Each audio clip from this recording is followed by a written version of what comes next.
Buenas noches, bienvenidas nuevamente a nuestra nueva noche de lectura del libro Recupera tu mente, reconquista tu vida de Marian Rojas Estapé. Cada día estamos avanzando un poco más respecto al libro, seguimos en el capítulo 1, donde estamos hablando ahora de la dopamina y los efectos que ella tiene en todas nuestras emociones. Qué importante es poder gestionar nuestras emociones en el mundo actual. Y justo para adentrarnos un poco más en el tema, quiero empezar contándoles una breve historia de cómo un alumno le pregunta a su maestro, un monje vudú, respecto a un problema que tiene, donde le manifiesta que siente que su vida está llena de problemas y de preocupaciones, y que ya no sabe qué hacer para liberarse de toda esa carga negativa que siente. Este monje, su maestro muy sabio, decide no responderle y al contrario le pide que vaya por un vaso con agua. Regresa el alumno con el vaso con agua y el monje le pone una cucharadita de sal al vaso con agua y le dice que se lo tome. El alumno muy intrigado intenta tomarse el vaso que tiene agua con sal, algo muy desagradable, y no logra dar más que un par de sorbos. El maestro le dice, ¿te gustó? La verdad es que no logro tomar el vaso con agua, maestro. Bien. Entonces le pregunta, ¿y a qué te sabe? La verdad es que es imposible de beber. Se lo lleva el alumno a un río y le dice, vamos a disolver la misma cantidad de sal que le echamos al vaso con agua, pero ahora lo haremos en este río. El maestro echa la cucharadita de sal en el río y obviamente la sal se va disolviendo.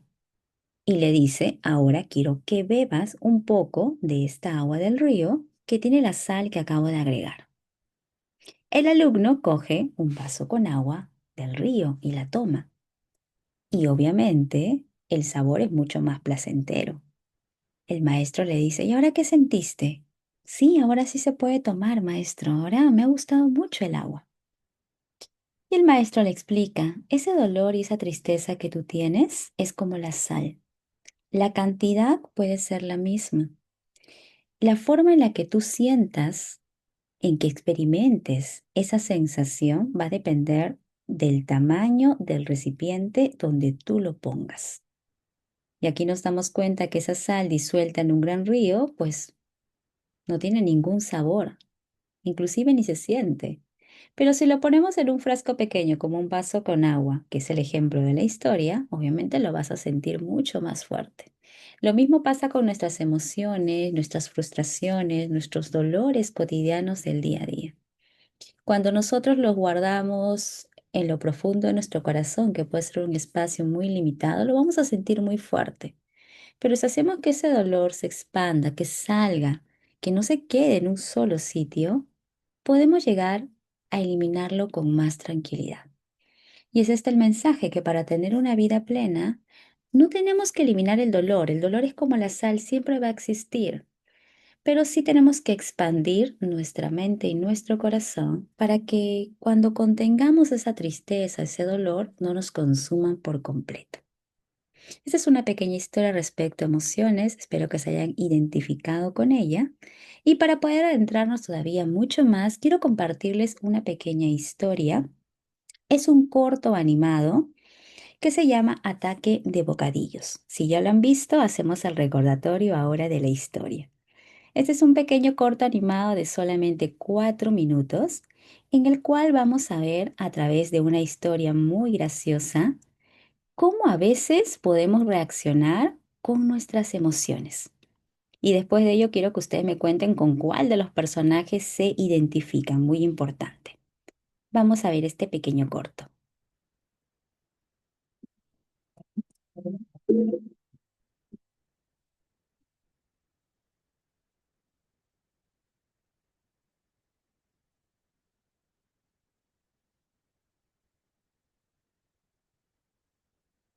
Ah,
¿Qué les pareció esta pequeña historia?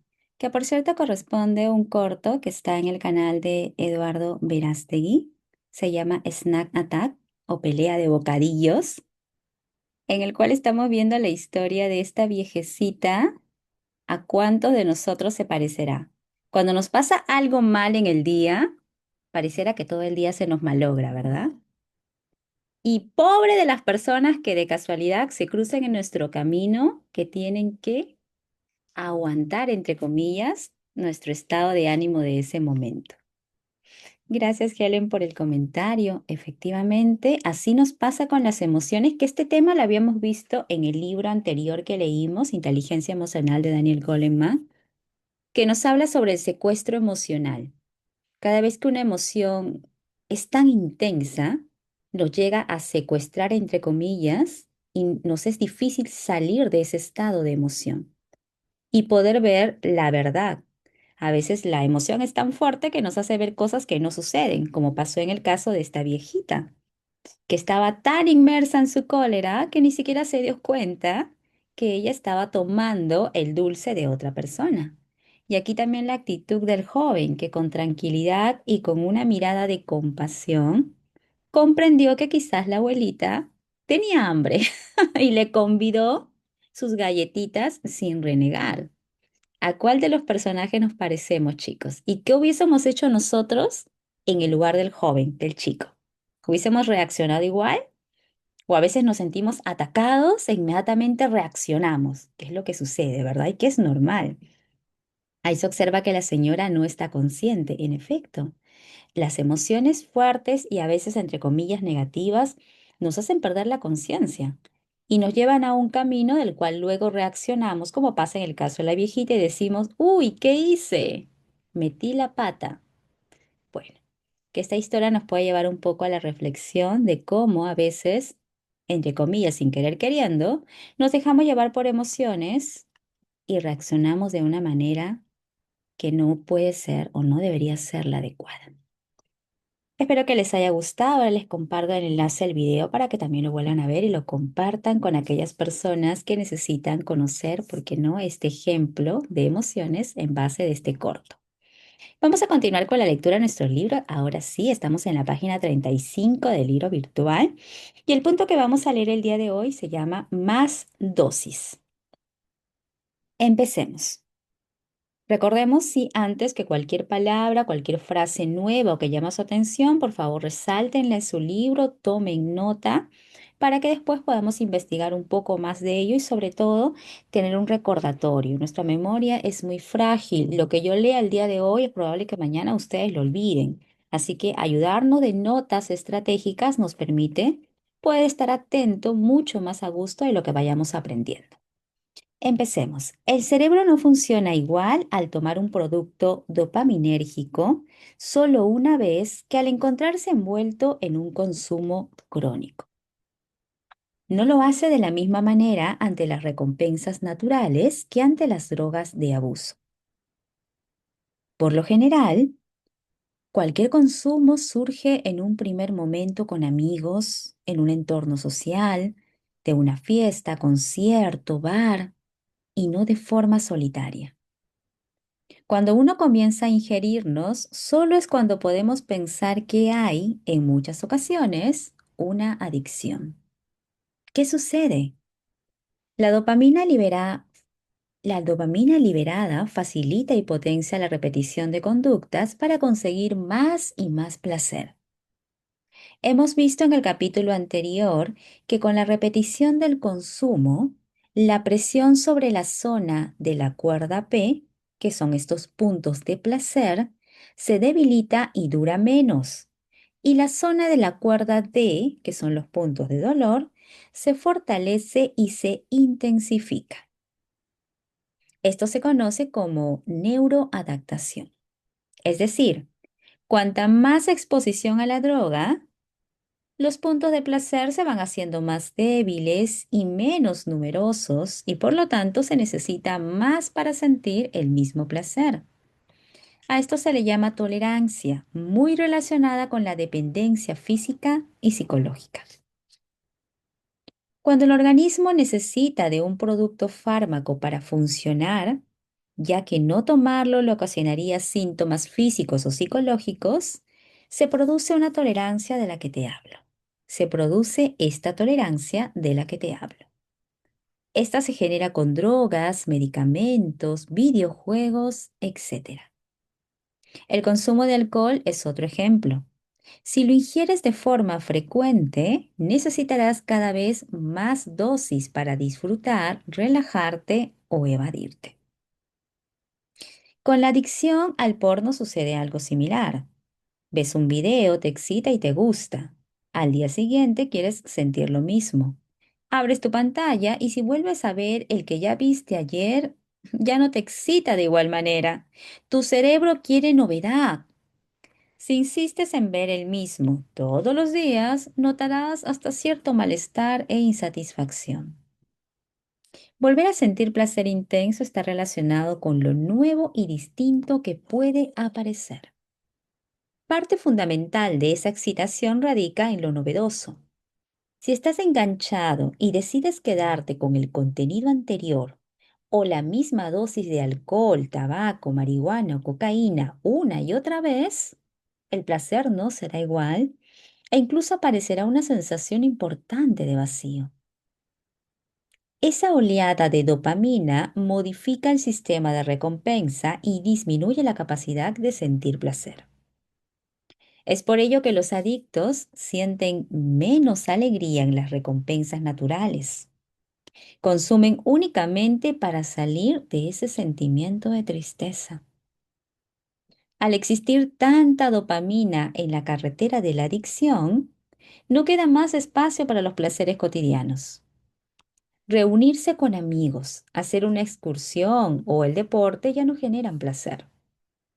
La persona se siente desganada, apagada y pierde la ilusión por las pequeñas alegrías del día y se incrementan el dolor y el malestar. Llega un momento en que consumen para salir de la tristeza. Cuanta más intensa es la búsqueda de placer, más vulnerabilidad al dolor. Si en cambio paras o frenas ese consumo adictivo de golpe, aparecerá el síndrome de abstinencia. El cerebro tarda aproximadamente 4 semanas en recuperarse de la abstinencia. Durante las primeras, la sensación de ansiedad y la sintomatología física propia de la privación son fuertes. La tolerancia es un paso previo a la adicción. Sin tolerancia, no hay adicción. Si te enganchas al mismo estímulo de forma crónica, el placer será cada vez menor y te costará más disfrutar de esa situación, pues el organismo se habrá acostumbrado y con las dosis habituales ya no sentirá lo que al principio. Vamos a conocer ahora el caso de Ángel. Ángel sufre de ansiedad elevada. He tenido diferentes psiquiatras durante años, pero no acabo de estar bien, me confiesa la primera vez que acude a consulta. Desde hace unos meses la ansiedad ha activado en mí un estado de profunda tristeza. Estoy muy cansado y me veo incapaz de seguir luchando contra ella. Le pregunto si toma medicación en ese momento. Sí, 20 miligramos de lorazepam, 60 de fluoxetina, quetiapimina de 25 miligramos 3 veces al día y alprazolam de 1 miligramo de rescate si tengo un pico de ansiedad, me contesta. Últimamente he tenido que recurrir a esa medicación y aún así no consigo encontrarme bien. Nada me hace efecto, pero si no lo tomo estoy mucho peor. Las dosis son altísimas. Ha adelgazado mucho. Pesa en torno a 75 kilos y mide 1,90 m, porque la ansiedad le consume y aún con esas dosis no logra estabilizar su malestar. En mi experiencia, en estos casos los receptores neuronales involucrados en la ansiedad están exhaustos y saturados. Es decir, llega un punto en el que la persona se medica no por bajar la ansiedad, sino para dejar de sentir el desasosiego que le genera el no tomarla. Yo suelo ir retirando las pastillas muy poco a poco, dejando la psicoterapia, dejando la psicoterapia y el ejercicio físico como pilares del tratamiento para ir recuperando el equilibrio ansiedad-dolor, bienestar, equilibrar la rueda y conseguir que el paciente pueda abandonar parte de la medicación y sobre todo vivir con cierta paz interior. Cuando alguien se engancha a las benzodiazepinas, la tolerancia a la ansiedad a largo plazo se convierte en algo complicado y difícil de gestionar. Las benzodiazepinas son las sustancias de mayor consumo adictivo en nuestro país, incluso por encima de la marihuana. 110 dosis al día por 1.000 habitantes, que se dice pronto. Bélgica con 84 dosis y Portugal con 80 nos siguen. Según las últimas cifras, el 7,2% de los españoles afirma tomarlas a diario.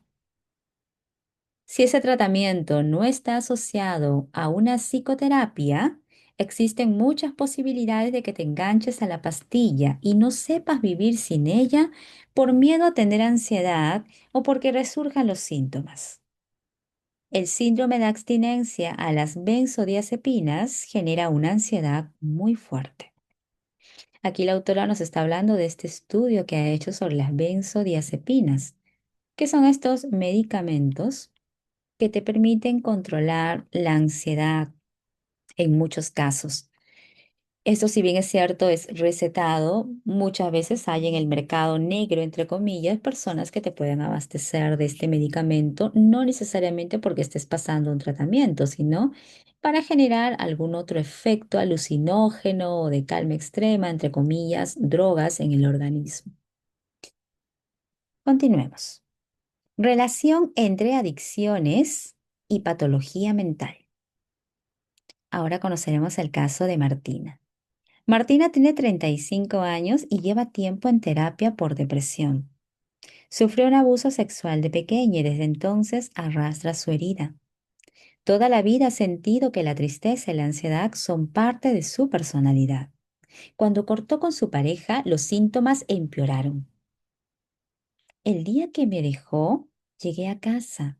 Abrí una botella de whisky que tenía guardada y comencé a beber. Yo apenas bebía por entonces y me sentó fatal. Al levantarme al día siguiente, terminé lo que quedaba. Desde entonces me encuentro en una espiral en la que no me reconozco. Me despierto y solo pienso en beber. Me siento avergonzada, pero no puedo salir del hoyo.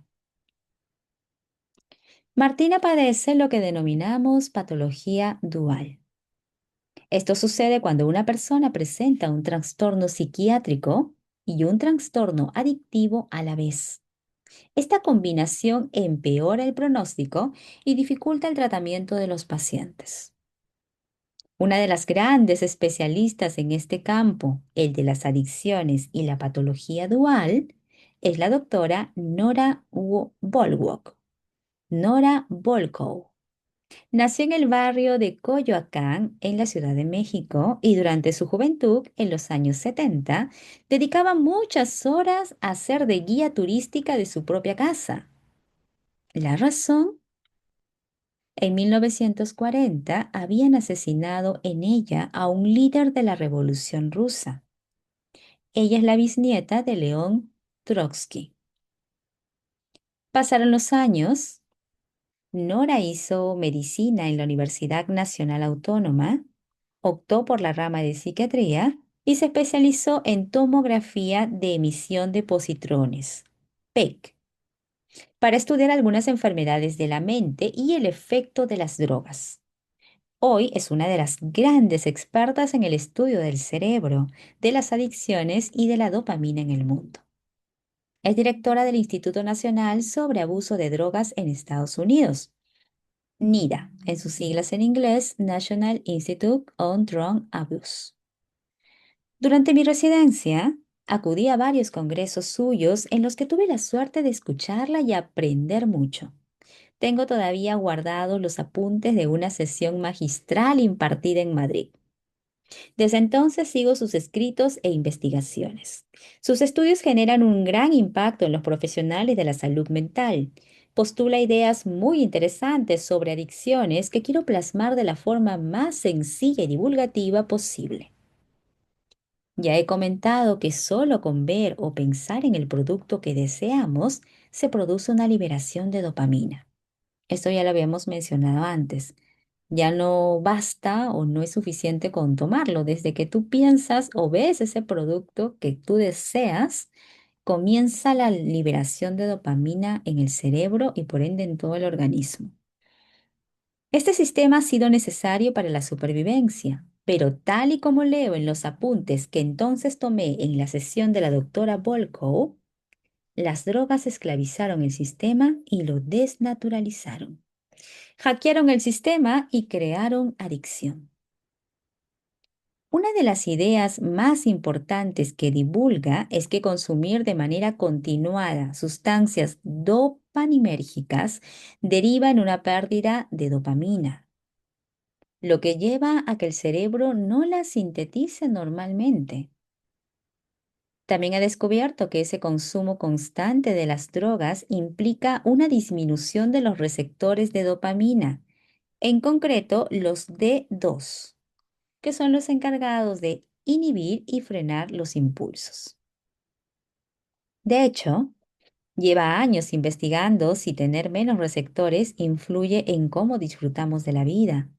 e intuye que esas personas tienen mayor vulnerabilidad a hacerse adictos. Eso no significa necesariamente que esa disminución los lleve a hacerlo. Según cumplimos años, los vamos perdiendo también.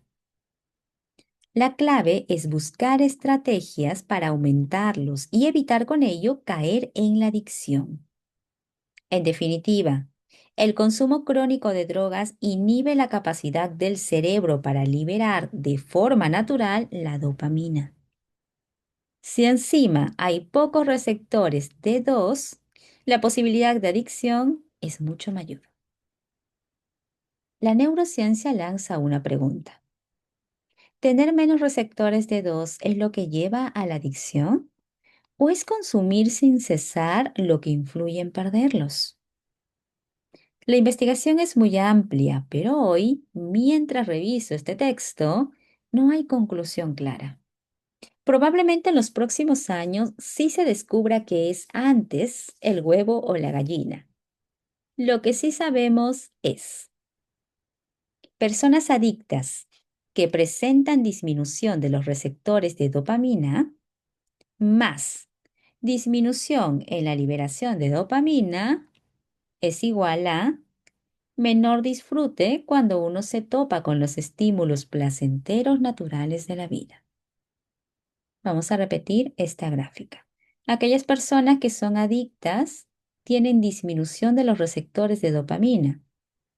Si a eso le sumas la disminución en la liberación de dopamina, da como resultado que estas personas disfrutan mucho menos cuando se topan con algún estímulo placentero natural de la vida.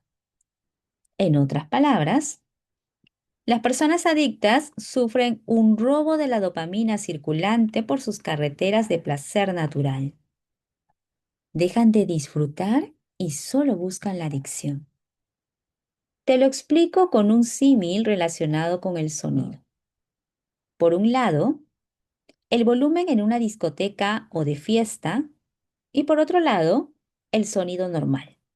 Dos escenarios. Uno, un lugar con volumen alto de discoteca o de fiesta y en otro lado, un lugar con un sonido normal, natural del medio ambiente. La recompensa natural sería escuchar música de fondo suave. La droga sería esa música pegada en un altavoz con mucho volumen. Ante la saturación del ruido, dopamina, los receptores disminuyen para evitar la saturación, produciendo menos neurotransmisores en el circuito de recompensa. Y al apagar el altavoz, escuchas los sonidos muy bajitos. Tus receptores siguen inhibidos y tienen que acostumbrarse durante un tiempo a la recompensa natural, al volumen normal. El cerebro busca siempre el equilibrio. Intenta compensar la excitación fuerte de dopamina con una bajada de receptores y la neurona se desensibiliza. Ayer habíamos hablado de este equilibrio. Cuando nuestro organismo, el cerebro, siente una alta de dopamina, comienzan a darnos esos puntos de dolor para generar un equilibrio. Lo que estamos aprendiendo hoy es que el cerebro siempre buscará ese equilibrio del cual hablamos, intentando compensar la excitación fuerte de dopamina con una bajada de receptores. Y es ahí donde la neurona se desensibiliza. Cambios cerebrales y adicción. Cambios cerebrales y adicción, una relación estrecha. Las adicciones generan alteraciones importantes en el cerebro. Esto creo que ya lo tenemos claro. Toda adicción genera alteración en el cerebro, en el funcionamiento de los neurotransmisores, en las redes neuronales, en la conducta y en los vínculos. Preocupan mucho a los médicos y hay que entender qué subyace en estos trastornos para poder ayudar, apoyar, prevenir y tratar. Es un tema muy serio de salud pública y por lo tanto tiene que ser motivo de prevención y divulgación. Seguramente puedes intuir cómo surgen las adicciones en la vida de una persona. El cerebro está diseñado para repetir aquello que le genera placer y esta parte está subrayada incluso en otro color. Nuestro cerebro está diseñado para repetir lo que nos genera placer. Si las drogas de abuso están presentes de forma continuada, el riesgo de hacerse adicto es mucho mayor. Y ojo que aquí no solamente hablamos de estas drogas químicas, inclusive en nuestra adicción a consumir azúcar, por ejemplo, o la bebida, o inclusive algún otro hecho que nos genere algún placer temporal o momentáneo. Cada vez que lo repetimos, el cerebro está feliz y ahí es que se generan las adicciones. Conozcamos ahora el caso de Victoria. Victoria era adicta a la cocaína desde joven. En su barrio el consumo era muy frecuente. Su pareja trabajaba de camionero y estaba fuera de casa muchos días a la semana. Tenía un bebé de 9 meses cuando la conocí en el hospital hace unos años. Su madre falleció de cáncer y le regaló su reloj, que era el único objeto de cierto valor económico que poseía. Estaba tan enganchada a la droga que se pasaba el día buscando dinero para consumir. Una mañana se levantó con gran necesidad de tomar cocaína. Cogió el reloj y lo llevó a un lugar de venta. Dejó a su bebé solo en casa y volvió 5 horas más tarde. Al abrir la puerta, escuchó a su hijo llorando y en ese instante se dio cuenta de las horas que llevaba fuera y de que había abandonado a su pequeño.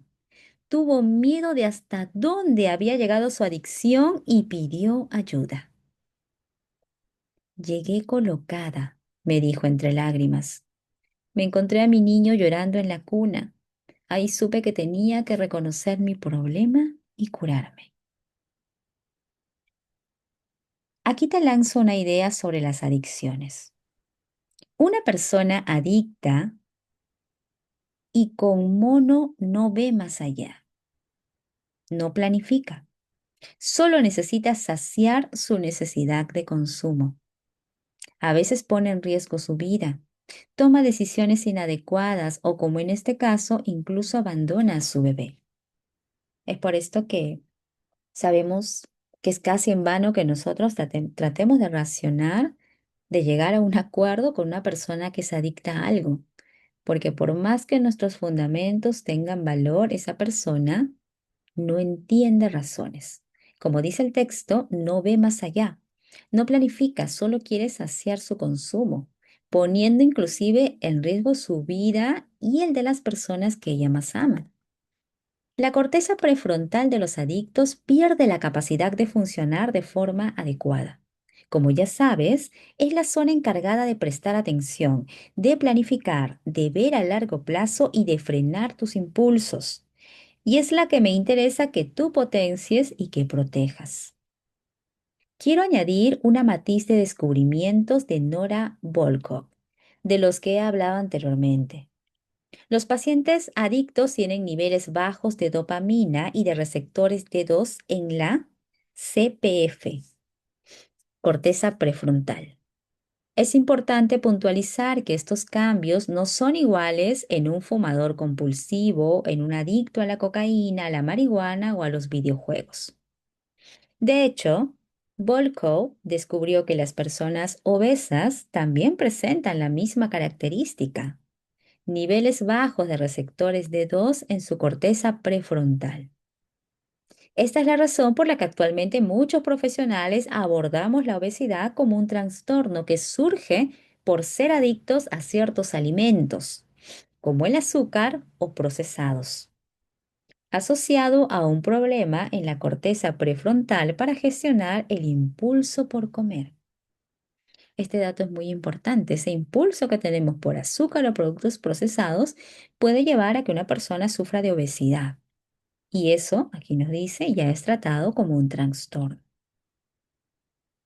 Una persona cae en la adicción porque su corteza prefrontal no le permite controlar sus deseos e impulsos. Un adicto pierde la capacidad de gestionar su vida.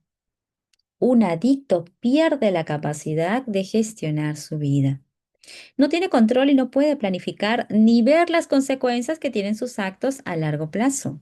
Y ya no se trata de buscar placer, se trata de huir como sea del malestar, del dolor y de la abstinencia. Por ello, una adicción comienza por la búsqueda de placer y con el tiempo deriva en la búsqueda de evitar esa inquietud. El adicto repite sin cesar una conducta hasta poner su vida en riesgo. Es fundamental que lo tengamos en cuenta a la hora de tratar a las personas adictas, ya sean familiares, amigos o pacientes. Puede ser que el origen y el primer consumo fuera un contexto de desahogo social. Pero según la doctora Volkow, el consumo crónico los convierte en víctimas. Y eso es cierto, porque muchas personas dicen, bueno, a veces como sugerencia de amistades o familiares cercanos, ¿no? Voy a tomar esto, voy a consumir esto para salir un rato del dolor.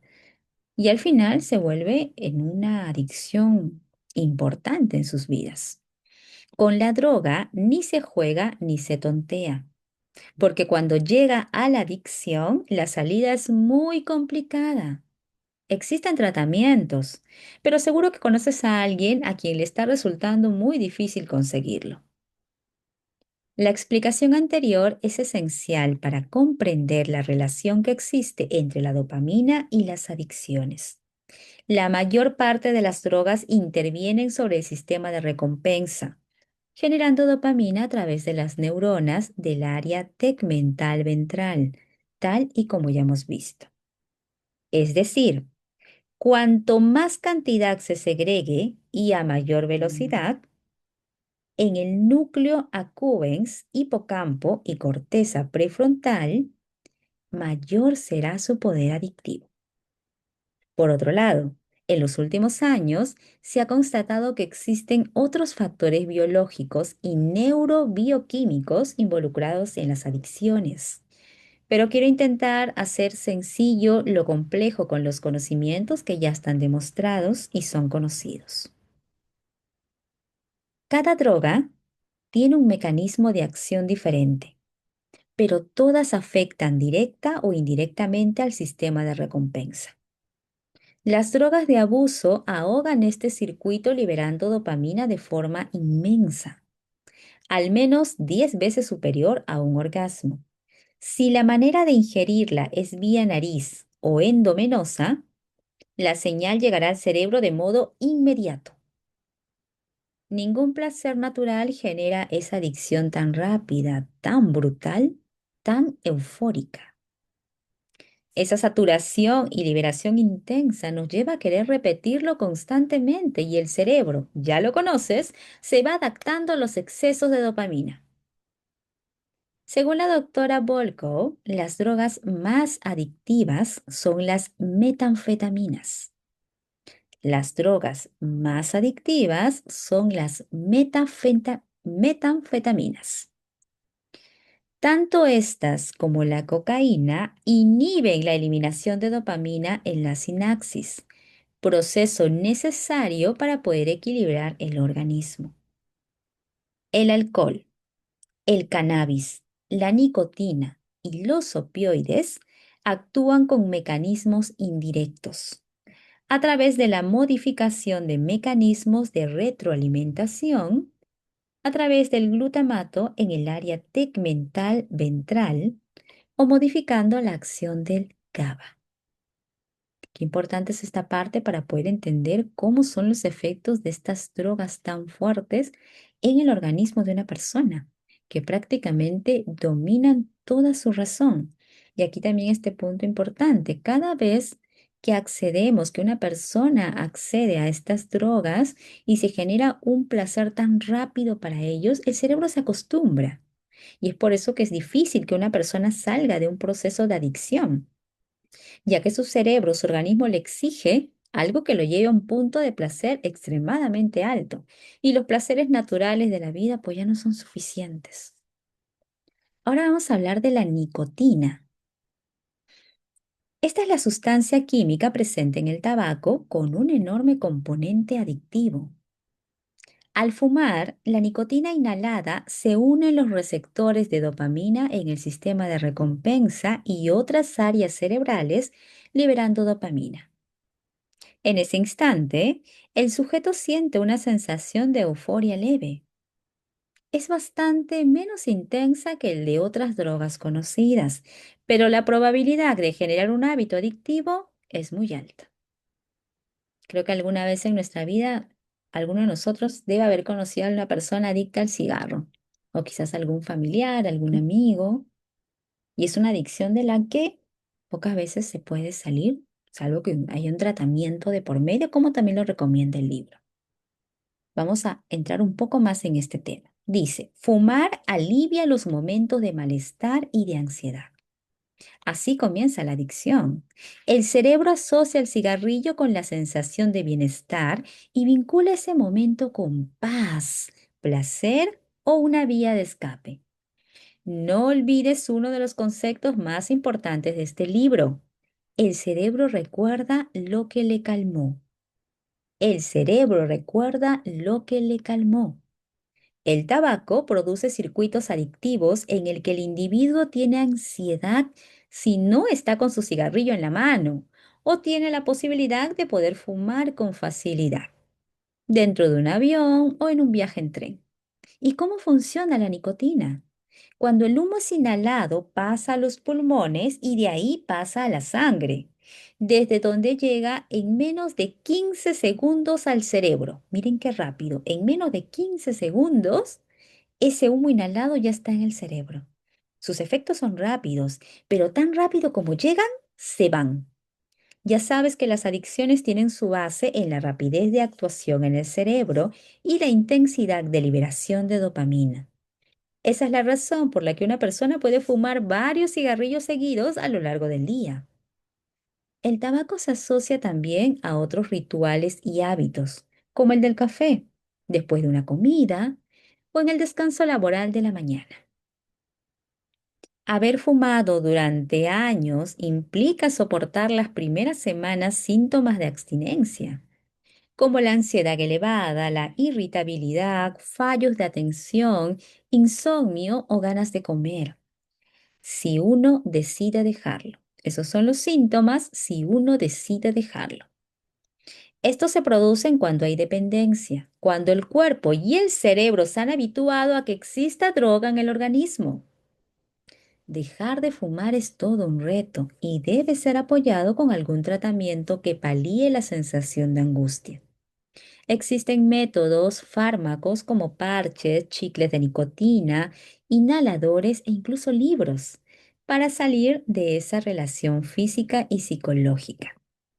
Aquí hay un dato de la Sociedad Española de Epidemiología. En el 2022, algo más del 33% de personas de entre 15 y 64 años reconoció fumar a diario, según la encuesta del Ministerio de Sanidad llevada a cabo cada 2 años. De media, según el mismo informe, edades en el 37,8% de fumadores en España fueron hombres y el 28,3% fueron mujeres, o sea, casi lo mismo. Aproximadamente 69.000 personas mueren anualmente en nuestro país por consumo de tabaco. Hay un factor muy importante que influye en los fumadores. La dopamina no solo se libera al consumir, también en el cortejo previo. Quiere decir, oler el tabaco, tocar la caja de cigarrillos, encender el cigarro. En las terapias de deshabituación se trabajan esas sensaciones que pueden ser las que dificulten el abandono por completo del hábito. Miren qué importante esta parte, o sea, ya no es necesario que el humo esté dentro de ti, sino que ya el coger la cajita ya está generando esa alta dosis de dopamina, producto de una adicción. Se ha observado que la nicotina no es la única sustancia que interviene en el comportamiento adictivo. Fumar está relacionado con una bajada de monoaminooxidasa, MAO, que es una enzima que se encarga de degradar y eliminar neurotransmisores monoaminérgicos como la dopamina, serotonina y noradrenalina. Esta disminución del MAO potencia el efecto adictivo de la nicotina, ya que la dopamina puede mantenerse más tiempo en el espacio entre las neuronas, generándose un aumento del efecto placentero. Con lo cual, tanto la alteración de esta enzima como la activación de la dopamina influyen en que la adicción al tabaco sea tan intensa. Y hasta aquí vamos a quedarnos, chicas, para seguir mañana con marihuana, que ya es otro producto adictivo presente en la sociedad desde hace muchas, muchas décadas. Vamos a quedarnos hoy día hasta el tabaco, que es uno inclusive de las adicciones más frecuentes. Yo recuerdo que cuando trabajaba creo que en dos de las empresas que trabajé, tenía compañeros que al terminar el almuerzo siempre salían a fumarse un cigarrito. No podían estar sin su dosis de cigarro y se la pasaban 15, 20 minutos fumando ahí en la puerta de la oficina. Y sentí tanta adicción, yo no entendía, porque no, ese olor, yo sufro un poco, bueno, he sufrido anteriormente de migrañas y esos olores fuertes a mí me dan dolor de cabeza. Pero era bárbaro, como ni bien terminaban de comer, ya era, tenían su cajetilla de cigarros y era ya mi cigarrito.